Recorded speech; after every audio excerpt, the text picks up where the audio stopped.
Hi there, my name is Jason, and every month this year I'm going to be making a short 5-minute video talking about some biodynamic concepts, and in particular I'm going to be going through the Thun Biodynamic Calendar. In this video I'm going to cover the core concepts, and in future videos I'm going to go through month by month, letting you know what to look out for in the weeks ahead. You can buy this calendar for $8.99 from the Biodynamic Association's website. Before we go into this, a quick introduction.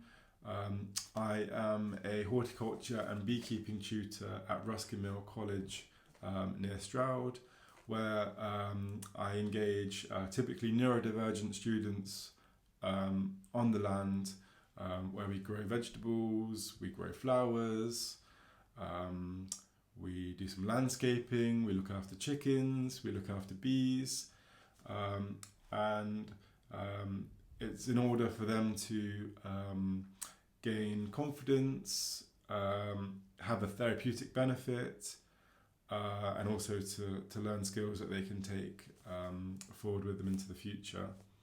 I'm also studying a Master's in Practical Skills Therapeutic Education, which is the methodology behind Ruskin Mill, and biodynamics is a very important pillar to that methodology.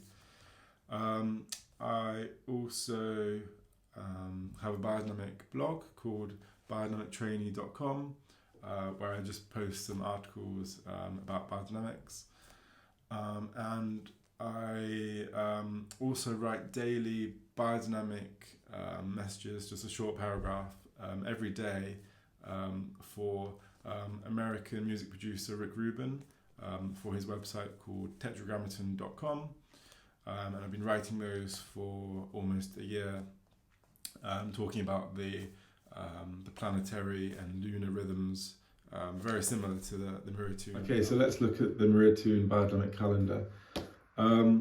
Firstly, I don't think this is the most important concept to biodynamics, but it does offer a very nice visual guide showing the moon moving through the different constellations, and how it would influence different parts of the plant.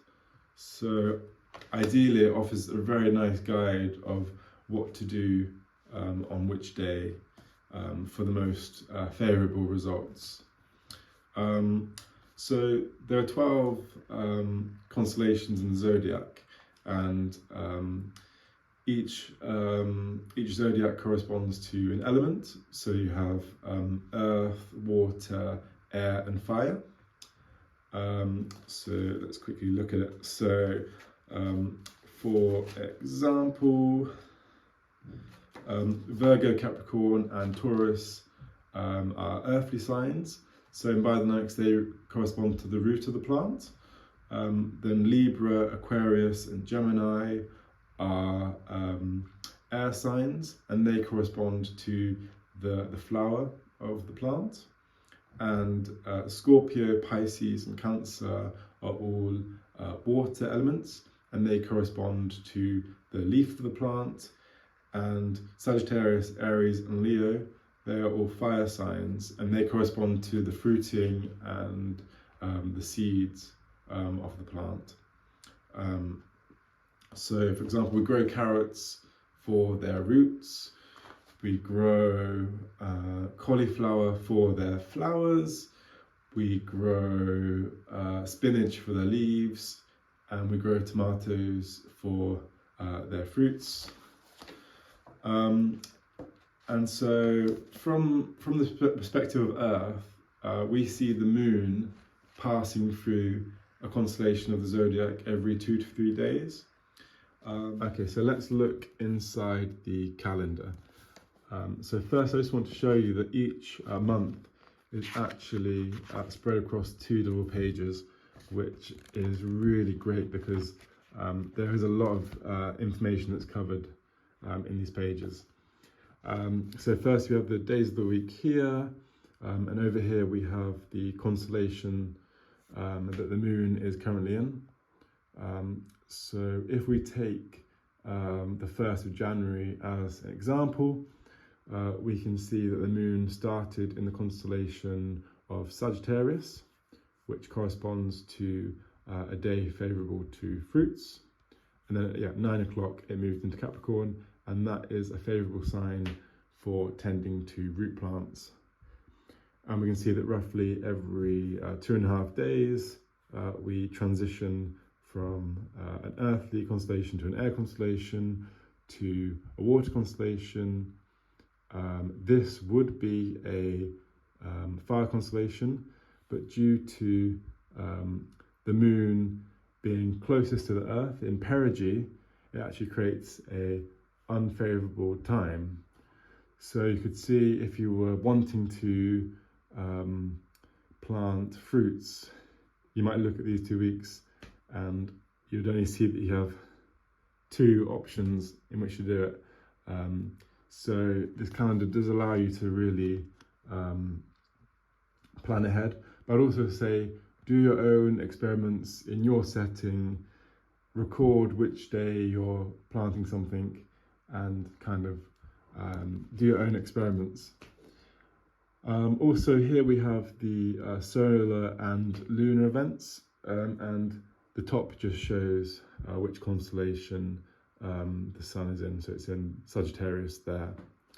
And then here we have perigee, which is when the moon is closest, and that's created this unfavourable grey period here. Then here on Sunday the 12th of January, this indicates that the moon reaches its highest point on its sidereal rhythm, so that's different to the synodic rhythm that gives us a phase of the moon, but this is the moon's journey. It's actually indicated at the back of the book. This is a really cool graph. So it basically shows when it reaches its highest point, and then when it descends, that becomes a more favourable time for transplanting, which is indicated by the northern transplanting time. And if you're in the southern hemisphere, then it's the opposite, and that would be the southern transplanting time.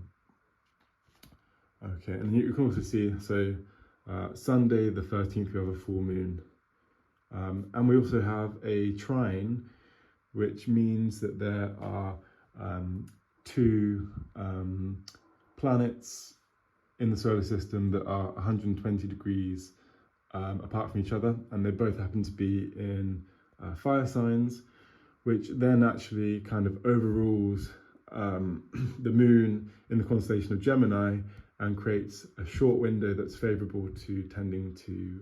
I hope that's been a useful introduction to the Maria Thun calendar. I'll be back at the very beginning of February with another short video giving you some insights for the month ahead. I urge you to go and buy a calendar, it's very useful. There's also a pull-out wall calendar in the back, which is really useful. So yeah, thank you very much, and I'll see you in February.